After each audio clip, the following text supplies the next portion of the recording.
Hace más de 2 años, un voraz incendio consumió por completo unas 260 casillas en el mercado municipal de San Lorenzo debido a las precarias conexiones eléctricas. Pero desde entonces, mucho no ha cambiado. Un equipo de Red Guaraní fue hasta el lugar para ver si se aprendió la lección y sobre todo, qué hicieron para evitar otro incendio. Estas eran las imágenes de aquella fatídica madrugada de abril del 2015. Varios vendedores lo perdieron todo. El fuego se inició sobre las calles General Caballero y la avenida Mariscal Estigarribia, en el centro mismo del mercado de San Lorenzo. Hoy, esas calles están liberadas al tránsito vehicular. En nuestro recorrido, observamos que los locales, donde los comerciantes fueron reubicados, están limpios y ordenados a simple vista. Pero igual sigue siendo una bomba de tiempo porque falta lo más importante, un buen sistema de prevención contra incendios. En el bloque G no existen detectores de humo, tampoco la suficiente cantidad de extintores, los carteles de salida de emergencia y las señalizaciones brillan por su ausencia. En cuanto a las instalaciones, ¿qué tal estamos? Las instalaciones eléctricas, ¿ustedes cuentan con algún sistema de incendio, alarma, extintores?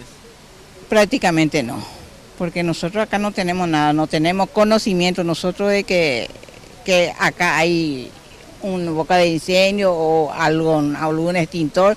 Nunca nos has dicho que tenemos aquí. Cuando llueve, por ejemplo, tenemos muchas falencias todavía, ¿verdad? Y que nos salpican el agua, por ejemplo, ¿verdad? Nosotros tenemos esta parte ahí donde tienen estos respiradores, ¿verdad?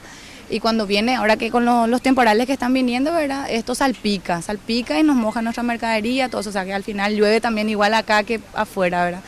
Poco y nada, ellos no vienen a verificar casi nada. Pero te voy a ser sincero, acá nosotros con estas instalaciones nuevas, que tenemos menos posibilidad, digamos, ¿verdad? Pero acá un poquito adentro entra un poco. Y ya vulgarmente, ya la icueve, ya por ahí. En cuanto a las instalaciones eléctricas, ¿qué tal están? Es muy precario. Como ustedes verán, hay focos que se prenden, hay focos que no se prenden, los cables están muy sueltos. Esto es muy precario, la parte eléctrica. En el caso que ocurra algún incendio, ¿qué va a pasar? Y se prende todito y no hay nada que se salve en mercaderías otra vez, porque estas son mercaderías que se prenden fácilmente.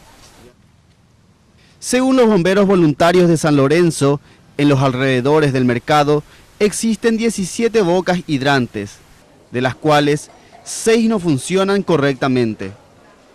Importante es la protección pasiva y que tenga sus elementos de detección, que son los detectores de humo, que tenga su extinguidor, después también trazar muy bien las rutas de evacuación, porque siempre un mercado es un centro de conglomerado de caminos y las rutas de evacuación y por supuesto tener entrenado al personal ahí para que puedan ser niños y mondilo en mitad del fuego o del tablero que está humeando, ese tipo de cosas. Saber actuar, y eso implica capacitación básica. Otra de las quejas de los vendedores es la poca venta que tienen desde que fueron reubicados. Piden a la municipalidad trabajar para promocionar sus locales.